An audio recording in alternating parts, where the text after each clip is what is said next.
Hello everyone, जैसा कि thumbnail में आपने देख ही लिया वीडियो का टॉपिक क्या है। तो प्रश्न शुरू करने से पहले आपसे रिक्वेस्ट है, वीडियो को फुल वॉच ज़रूर कीजिए क्योंकि सभी प्रश्न बहुत ही इंपॉर्टेंट हैं और केबीसी में इस प्रकार प्रश्न पूछे ही जाते हैं, प्रतियोगी परीक्षाओं में भी पूछे जाते हैं। मैं हूँ सुषमा। शुरू करते हैं। पहला प्रश्न, कंगाली में आटा गीला मुहावरे का अर्थ क्या है? आंसर होगा सी, बहुत ज़्यादा गरीबी आना। अगला प्रश्न, कौवा किस देश का राष्ट्रीय पक्षी है?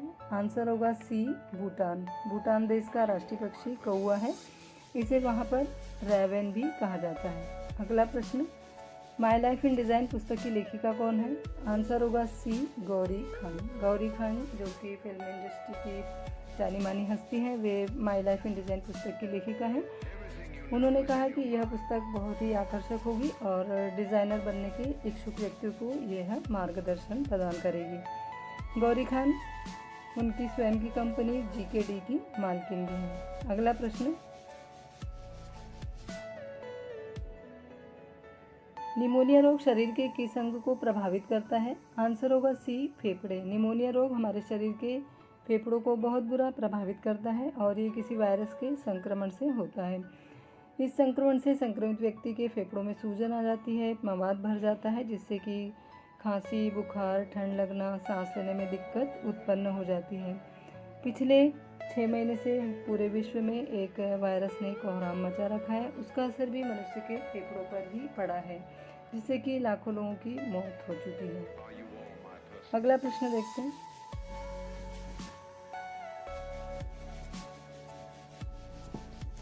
राज्यसभा का उपसभापति चुनाव किसने जीता? आंसर होगा बी, नारायण सिंह, हरिवंश नारायण सिंह। राज्यसभा का उपसभापति चुनाव हरिवंश नारायण सिंह जी ने जीता है। उन्होंने बनारस हिंदू विश्वविद्यालय से पढ़ाई की थी। अर्थशास्त्र में पोस्ट ग्रेजुएशन की डिग्री भी हासिल की थी। उनका जन्म 30 जून 1956 को उत्तर प्रदेश के बलिया जिले में हुआ था। 80 के दशक में हिंदी पत्रिका धर्मयुग से पत्रकारिता की उन्होंने शुरुआत की थी। अगला प्रश्न देखते हैं।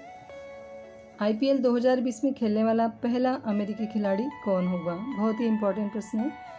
आंसर होगा ए, अली खान। IPL 2020 में पहले अमेरिकी खिलाड़ी अली खान होंगे। अली खान का जन्म पाकिस्तानी पंजाब के अटक में हुआ था और 18 साल की उम्र में वे अपने माता पिता के साथ अमेरिका में बस गए थे। अगला प्रश्न,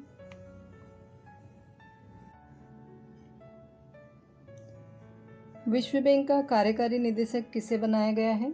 आंसर होगा बी, राजेश खुल्लर। ये जो इमेज देख रहे हैं आप, ये राजेश खुल्लर जी की है।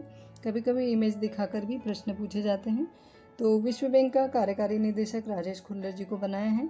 वे वाशिंगटन DC में विश्व बैंक को अपनी सेवाएं देंगे और वहाँ कार्यकारी निदेशक के तौर पर कार्य करेंगे।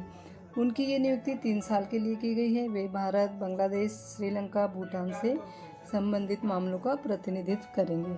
अगला प्रश्न देखते हैं। अंतर्राष्ट्रीय लोकतंत्र दिवस कब मनाया जाता है? आंसर होगा बी, 15 सितंबर। 15 सितंबर को अंतर्राष्ट्रीय लोकतंत्र दिवस मनाया जाता है। देखिए, भारत जो है दुनिया का सबसे बड़ा लोकतंत्र है, इसलिए ये दिवस बहुत ही महत्वपूर्ण है, बहुत ही इम्पोर्टेंट है। अंतर्राष्ट्रीय लोकतंत्र दिवस कब से मनाया जाता है? तो संयुक्त राष्ट्र महासभा ने इस दिवस की शुरुआत 2007 में की थी, लेकिन पहली बार 2008 में मनाया गया था। इस दिवस को मनाने का मूल उद्देश्य है बेहतरीन जीवन और सुशासन पद्धति को स्थापित करना। देखिए, हमारे देश में 60 करोड़ से भी ज़्यादा लोग वोटिंग का प्रयोग करते हैं, सरकार चुनते हैं। लोकतंत्र की वजह से ही हमारा भारत देश विविधताओं के बावजूद भी एक सूत्र में जुड़ा हुआ है, एक साथ बंधा हुआ है। लोकतंत्र में खासियत यही होती है कि सरकार के कार्यों से यदि कोई संतुष्ट नहीं है तो अपनी बात सरकार के सामने रख सकते हैं, शांतिपूर्ण ढंग से विरोध भी कर सकते हैं। अगला प्रश्न देखते हैं। अनाज, दलहन, तिलहन, खाद्य तेल, आलू, प्याज जैसी आवश्यक वस्तुओं को सूची से हटाने संबंधी एक बिल पारित हुआ है, उसका नाम क्या है? आंसर है सी, आवश्यक वस्तु विधेयक 2020। अनाज, दलहन, तिलहन, खाद्य तेल जैसी आवश्यक वस्तुओं को सूची से हटाने संबंधी बिल पास हुआ है आवश्यक वस्तु विधेयक 2020 के तहत। तो इस बात का किसान भाइयों ने भी बहुत ज़्यादा विरोध किया है और शिरोमणि अकाली दल ने भी इस बात का बहुत विरोध किया है। कई नेताओं ने अपना इस्तीफा भी सरकार के सामने रखा है। सरकार से विधेयक और अध्यादेश को वापस लेने की मांग भी की है। तो इस बारे में काफ़ी ज़्यादा संसद में बहस भी छिड़ी हुई है। आवश्यक वस्तु अधिनियम की शुरुआत 1955 से की गई थी। अगला प्रश्न, इस वीडियो का अंतिम प्रश्न देखते हैं। वैज्ञानिकों को शुक्र ग्रह पर किस गैस की वजह से एलियन होने के संकेत मिले हैं? आंसर होगा ए, फास्फीन गैस। फास्फीन गैस की वजह से वैज्ञानिकों को शुक्र ग्रह पर एलियन होने के संकेत मिले हैं।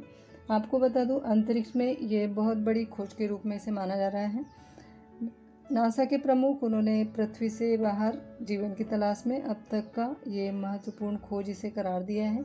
इसके बारे में तमाम न्यूज़पेपरों में भी छापा गया था।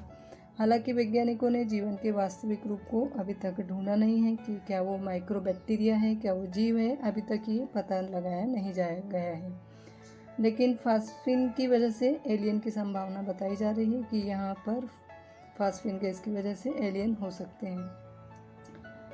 क्यों? क्योंकि पृथ्वी पर जो फास्फीन गैस है, जिसका निर्माण ऐसे बैक्टीरिया से होता है जिसे कि ऑक्सीजन की ज़रूरत नहीं होती है, ऑक्सीजन के बिना वे जिंदा रह सकते हैं।